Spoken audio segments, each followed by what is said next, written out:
welcome back to my channel. If you're new here, my name is Sam, or Samantha, Sam for short. And if you're returning, well, welcome back. I know you've probably seen some of my travel vlogs that I posted. I am new here, a new YouTuber, trying to learn the ropes and all the algorithm things and how all this works.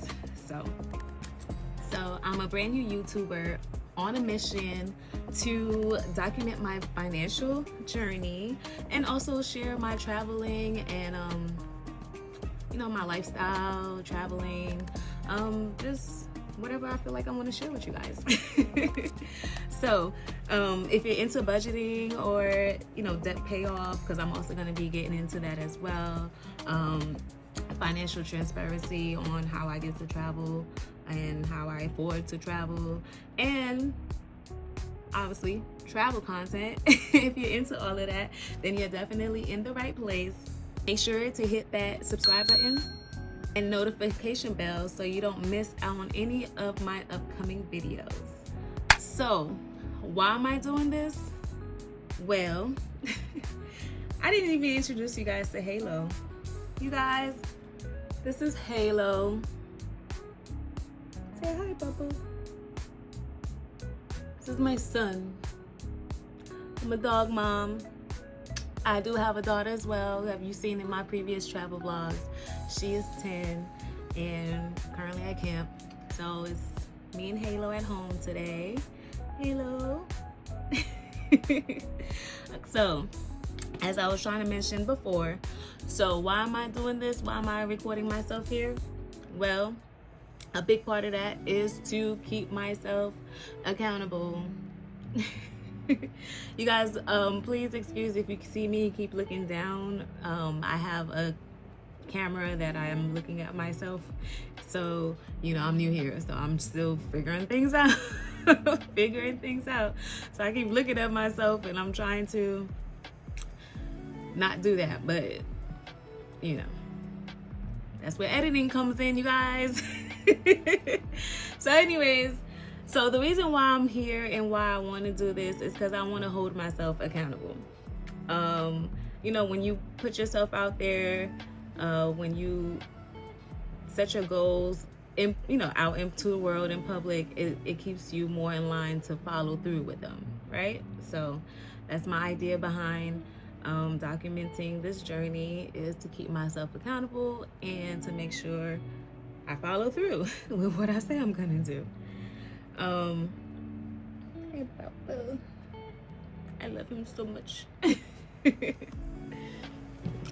So I have about $10,000 worth of debt. Probably a little more, but I would say roughly, we could say $10,000, not including my student loans.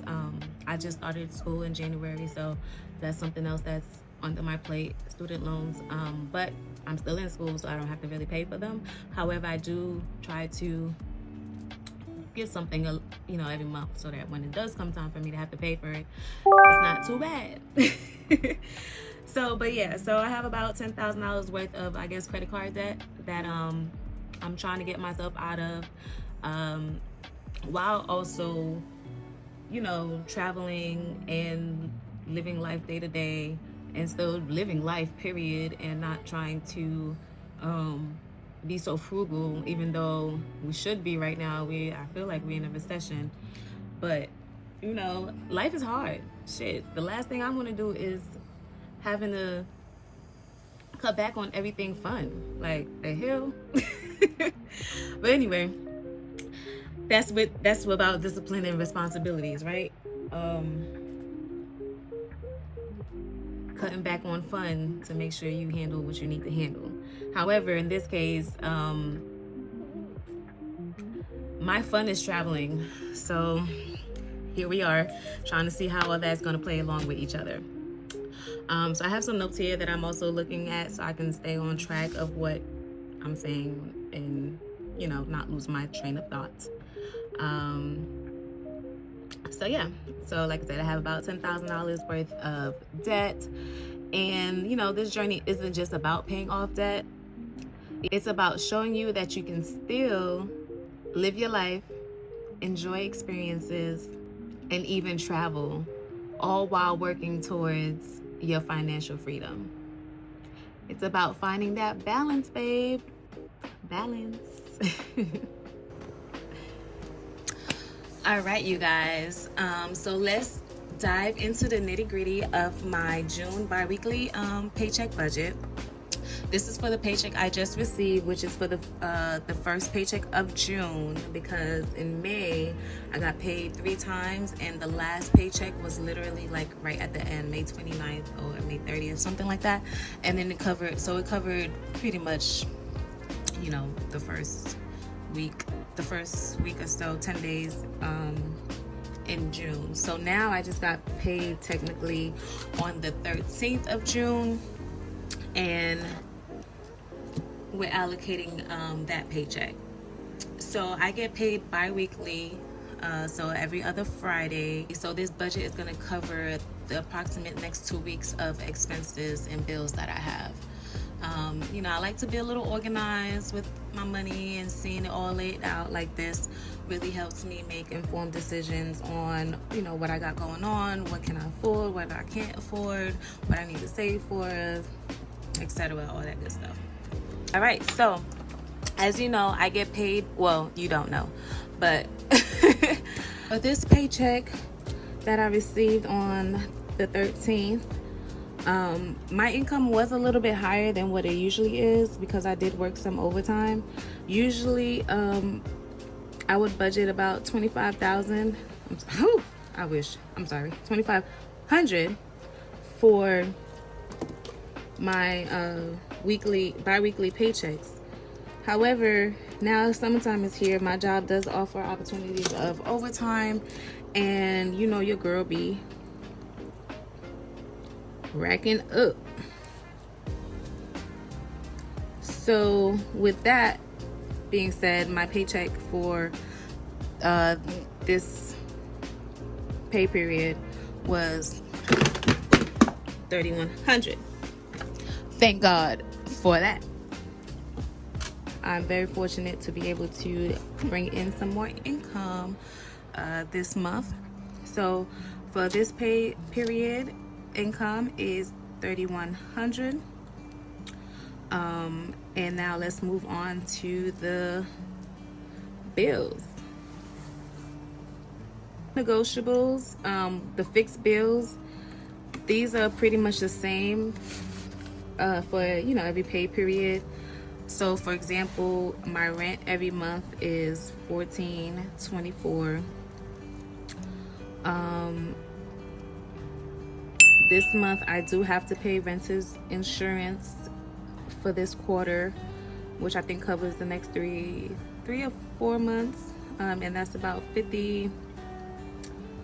Damn, I think that's like 58, 53. Let's put 54. Something around there. I'm gonna double check. Electricity this month is on the high end. We're gonna budget about $185. I said this was for my fixed bills, but these renters insurance, like I said, this is something that happens every 3 to 4 months, so this is not something I budget for monthly. Electricity, you know, I do budget for that monthly. However, it varies monthly. I don't know what's going on, but my stuff be all over the place, to the point where I might have to just break it down bi-weekly, break down the monthly payment into bi-weekly payments, because girl, this power bill be almost $200 a month, and it's like, whoa, might split that, you know, 90-90, because but anyway, so my rent, got that. Well, how about we just do the non-negotiables, the stuff that doesn't really change. So for example, that's my rent. Then my car payment, that is $525. However, I usually spend a few dollars more and put $275 every 2 weeks. So I break my car payment down to 2 bi-weekly payments of $275. And then my rent, I also break down into 2 payments of $750. Most likely I go over because my water is also included in my rent, so my rent usually is like 15 something. But anyway, we'll get to that in a little bit. So car insurance, I pay my car insurance every 6 months. However, I did start a sinking fund to help me cover that every 6 months. So I just put, every time I get paid, $100 into my car insurance fund. So that's how I break that down bi-weekly.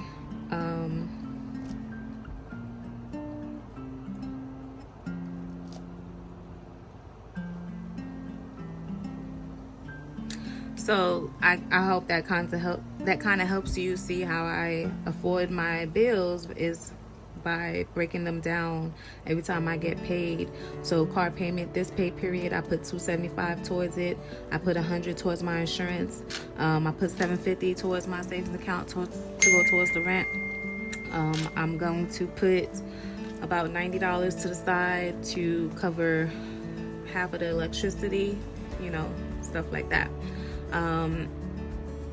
So that's, I don't have any gas bill, water, electricity. My water bill goes, like I said, it gets calculated into the rent. So usually be like 15, 10, 15, 15, something like that. So I usually just budget $100 for water and then break it up that way. And if there's if I have to pay a little more, then I'll just go ahead and do that. So yeah. Internet, I have Xfinity, and that is $90 a month. We budget $91. That's not coming out of this pay period though, because that already was covered from my last paycheck in May. So I already covered the internet bill. My phone bill, this has changed. It's about $180, but it also includes my Netflix in here. So I have T-Mobile, and they give us, you know, Netflix and Hulu, and then everything else. So my phone bill also, now I'm starting to split that into 2 just to help with, you know, the burden. So just to backtrack again, my rent, my car note, my car insurance, my phone bill, the electricity are bills that get split into 2. So to help me, you know, alleviate that financial pressure when it's time to pay it. Then I have some subscriptions that I have as well. I don't know where to put these on this book. So I have a new budgeting book, you guys. This little budget planner I think I got from Amazon for a couple of dollars. So I was trying to do this video with this new planner. However, I have a previous budget book. Well, this is the budget book that I've actually am currently using and been using. It has all my information and stuff in here. So this is more of a more, I guess, up-to-date, accurate on what I got going on with my bills and my, well, everything is pretty much the same.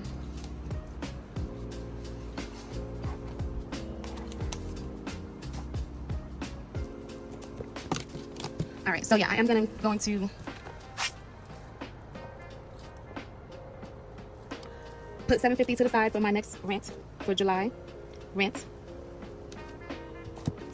And then for my car notes, it's $525 every month, but I pay $5.50 every month by putting $2.75 bi-weekly towards my car note. Then I have my car insurance. I put $100 bi-weekly towards that to break it up. But I have a sinking fund for my insurance because I pay that every 6 months. So $100 every 2 weeks goes into my sinking fund to cover, so that, you know, 6 months I have the full payment to cover my car insurance. Then we have, what else we have to pay this month? I already paid the internet that's due early, on the 5th, so that was paid with my last check in May. Oh, my phone bill. I do split up my phone bill because right now I just switched my plan, so it's not accurate as far as what it's going to be every month. However, you know, I'm with T-Mobile and now I have my Netflix and Hulu and all that included in my plan, so it does show a little high, but it has some of my subscriptions. It's covering some of my subscriptions. So to help alleviate the high cost, I break that down into 2 as well. So we're going to do 90 towards T-Mobile phone bill, and then I have my subscriptions. To help with that, let's go to our little calendar to see what we have coming out this next pay period. So Spotify, Hulu, $6 for Spotify. T-Mobile was doing the 15. T-Mobile's doing the 15, so that's the $90 to that. We have $10 for iCloud, $14 for YouTube.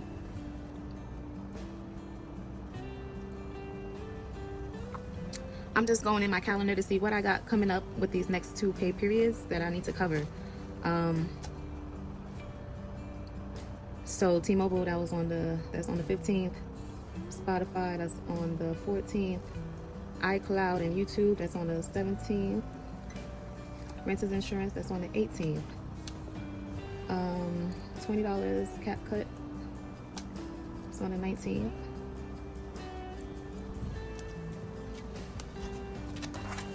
Try to put it out here in a way for you guys to be able to see. So yeah, Disney, my subscription is coming out on the 21st. That's $10, and I have some credit card payments here. So I allocated $50 I'm gonna put on my Capital One Quicksilver card. I have two credit cards by Wings Financial Credit Union. So one of them I'm gonna put 100, and the other one I put 50. Then I have my Aspire card, 60, and then my PayPal credit card, 60. So that's gonna cover those expenses for now. So let's add all this up and see where we are at. So $750 plus $275 plus 100 plus 90 plus 6 plus 10 plus 14 plus 53, 20, 90, 10, 50, 100 plus 50 plus 60 plus 60. All right, so we at 1738, 1738, 1738, 19, 17, something like that. But anyway, so we got our fixed expenses down. And all right, so now that we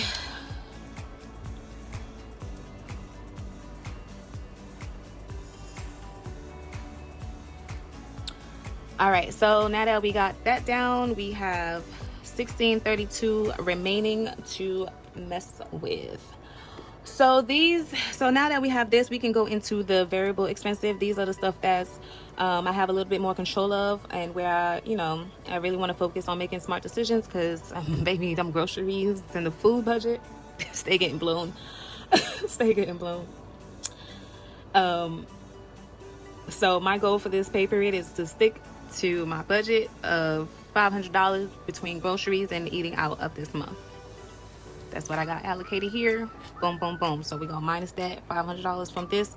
We are looking at $862. So food, groceries. All right.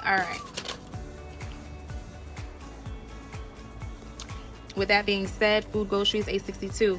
Then gas for this next 2 weeks. Let's see here. Gas.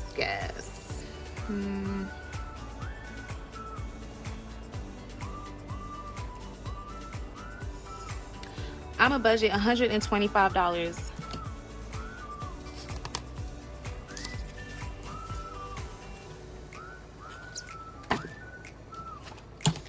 I'm a budget $125 for gas this pay period.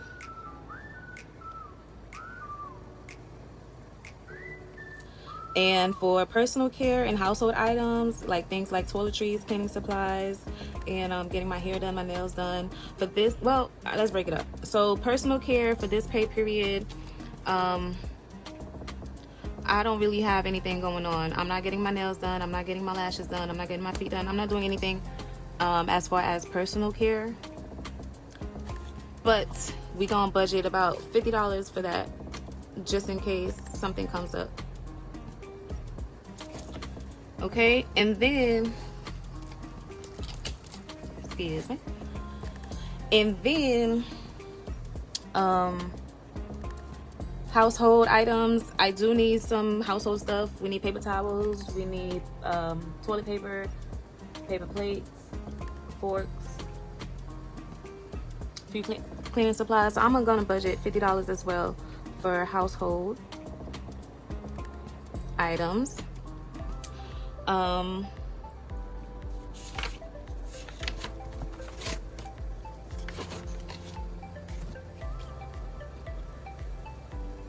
What else? What else? Halo is also getting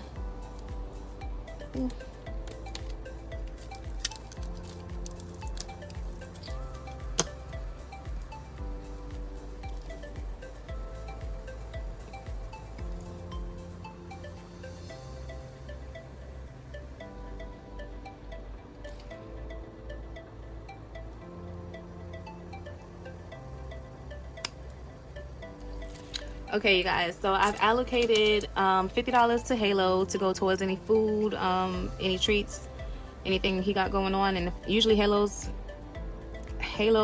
budget, if I don't use anything for that period of time, I roll it over into his sinking fund, which would go in to cover things like when it's time for him to get grooming, or God forbid if we ever have any like vet bills or vet issues. He has a sinking fund that I'm starting for him as well. So that's Halo's. Then I put $100 aside for miscellaneous things, anything that comes up that's not budgeted for, that goes into that. So the total for this here, 5, 10, 15, 17, 1, 2, 3, 375. 375 for the total of this, minus out from 862.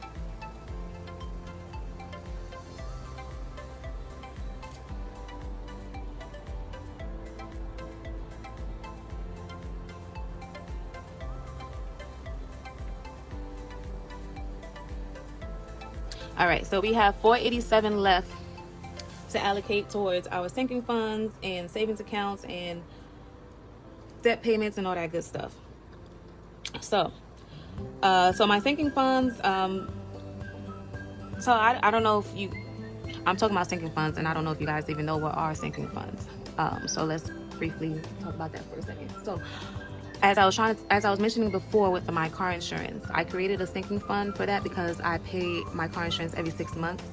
You know, for people who pay car insurance, you get a discount when you pay it off, you know, every 6 months. So I do that option. And to help me save for that, I just set aside, you know, a set amount of money every month that I think that's going to cover what my insurance is going to be at the 6 month mark. So for March, I think I paid it in March, and it was about $1,100, something like that. So in September, I'm gonna have to obviously pay it again, and I budgeted about $1,200. I'm not sure how much. I'm hoping it'll be much less than that, but I budgeted $1,200. So with that being said, I put $200 a month towards my insurance, so that by the end of the 6 months, I'll have the $1,200. I also do that with like my vacation funds. Like I said, Halo, I do that with him. Sometimes I'll do it with the household stuff, but I don't really keep track of the household items since I don't do those every month like that per se. But I definitely do it with my car insurance. Oh, also Christmas, I'm doing that with Christmas, my Christmas savings account as well. I put about $90 every 2 weeks into a sinking fund to cover Christmas coming up. So for example, to cover my travel stuff, right now, since we don't have much left in the budget, we're gonna skip on travel and do the important stuff. So I already budgeted $100 to go to my car sinking fund. However, we didn't talk about my Christmas sinking fund, which I make sure that's taken care of as well, and my car maintenance sinking fund. I have one of these as well, so when I have any car issues, I have a savings for that. So I put $90 for Christmas every 2 weeks, $50 for car maintenance every 2 weeks, and then for vacation I try to put $200, but depending on what I got going on, I'll be lucky if I can put $50. I won't say I'll be lucky. Minimum I'll put is $50. But let's try to put $100 this month because we got a vacation coming up in July. Even though we did just come back from our cruise, but you're gonna see the vlog for that later. Okay, so like I said, $90 for the Christmas sinking fund, $50 for car maintenance, $100 for vacation. Am I missing anything? No. As far as sinking funds, no. So we had 190, 240. So 478 minus 240. We had 247 left to budget for debt and savings. Ain't really much for savings because this right here is pretty much going towards my debt. Well, not really, because I already budgeted for some money to go towards my credit card payments. I almost forgot that I did budget. Like this is credit card, these are credit cards. So we do have that to go towards some of my credit cards. I don't think I have any other cards due within this pay period. So with that being said, I have extra money left to put towards my debt.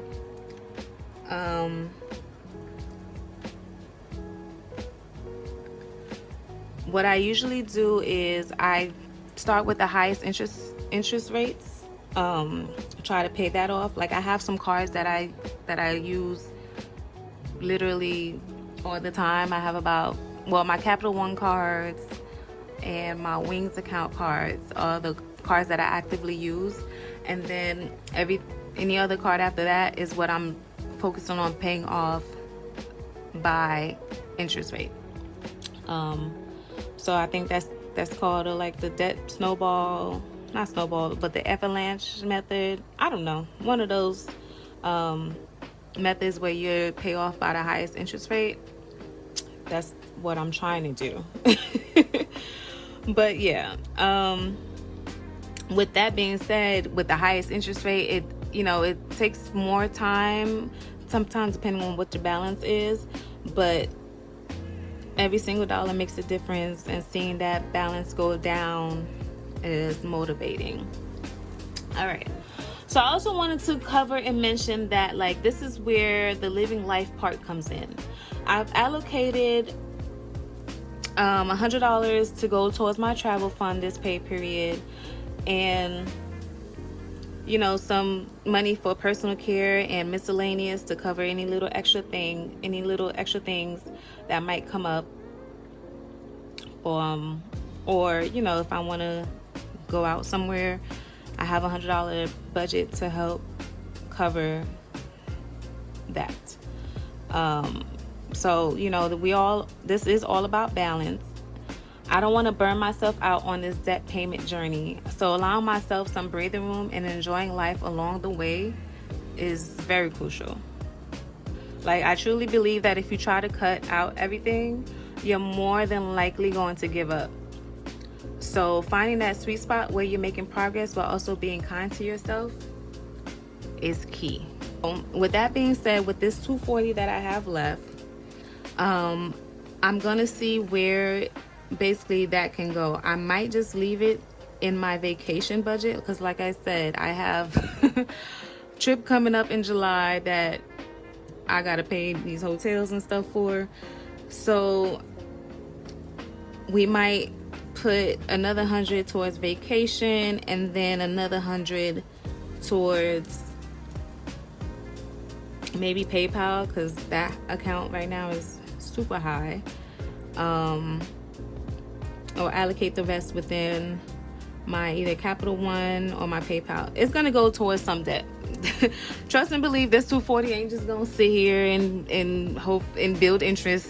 I wish I could put it in just savings account, but most likely this is going towards some form of debt or towards my vacations.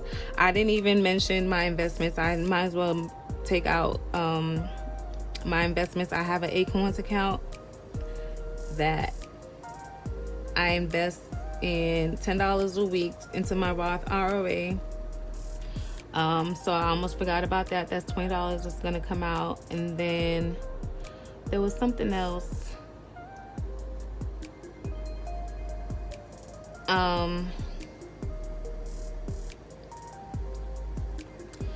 Between all my accounts, I'm gonna just budget out 40 because like I said, my Acorns, I know they're gonna take $20 of this pay period.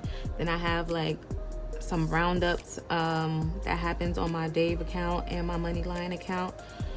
So when I spend something on one of these accounts, they'll round up the change to investments and whatnot. So I'm gonna just budget $40 for that, just in case anything else pop up that I don't see.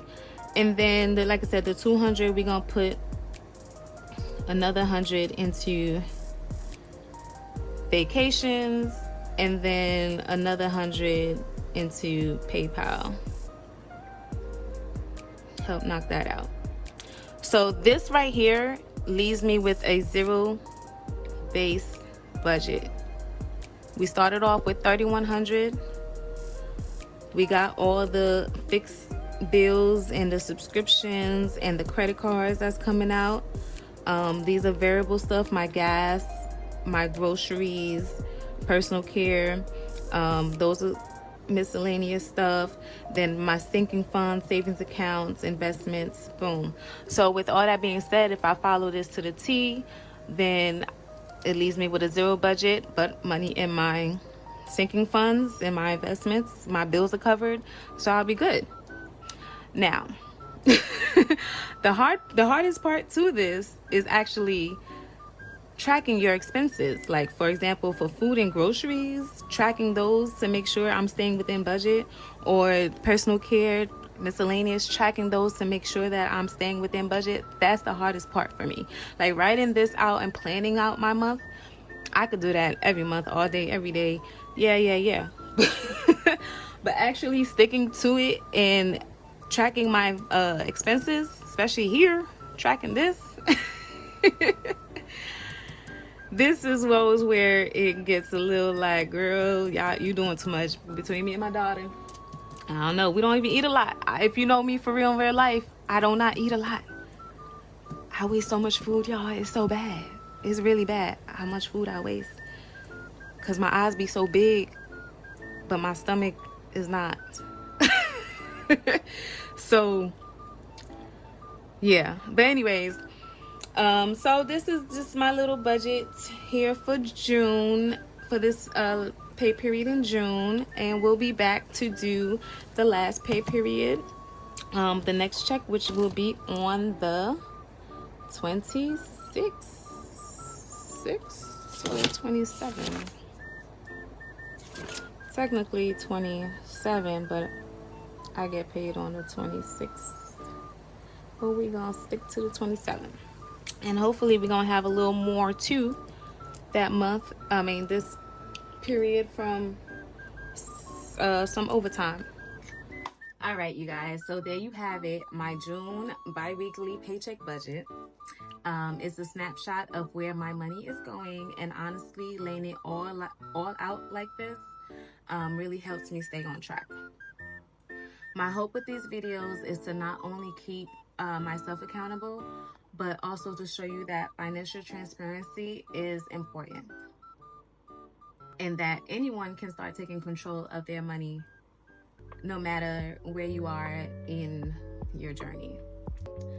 Again, subscribe, like, comment, Let me know what you guys think. Let me know if you guys have any ideas, any suggestions or ideas on how I can improve what I'm doing. I'll be sure to give you guys updates on my progress in future videos, and you'll see how these budget allocations play out.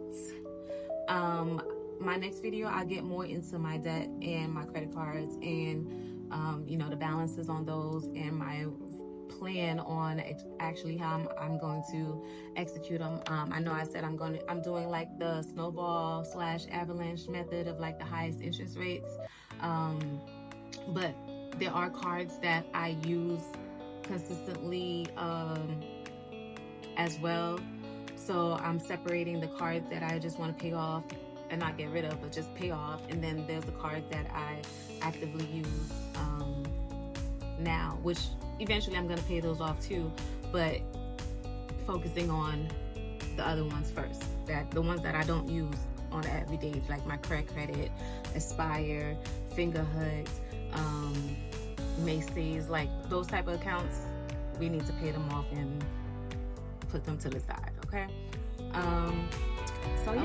So yeah, you guys, what are your biggest financial goals right now? Are you paying off debt? Are you saving? Are you building your emergency savings? Are you investing? Let me know in the comments below. I'd love to hear from you, what you guys are doing, how you guys are tackling your budgets, and how you making sure you're staying on track of your budgets, because your girl needs some help. Tracking these expenses is what's the hard part sometimes. I also do use Monarch. I'm gonna insert a picture of the app, and I link all my accounts to that, and it helps me keep track of my expenses, so I don't have to do it manually. I also do it manually too on a spreadsheet, but obviously that takes more time. I have to go through all my accounts, whereas on Monarch they pull all my information from the accounts that I link anyway, so it makes it a little easier for me to track my expenses on Monarch. I like that because I can link all my accounts and get a full view of what I got going on, and I can change the categories of the budget so that I can make sure things are in the right place. So my next video, I can also upload like a screenshot of my Monarch account to get a visual as well of what I'm doing on there. I feel like that kind of helps when you see a visual of the expenses and things like that. So let me know if you would prefer to see that. I can do that for my next video, my next budget in July. We can add the Monarch part in there and see how that correlates with doing a paper budget. But I just wanted to do the paper budget so we can just get this out the way to see how everything gets allocated. So if you found this video helpful or just enjoyed watching, please just give it a big thumbs up. Don't forget to subscribe, and if you haven't already,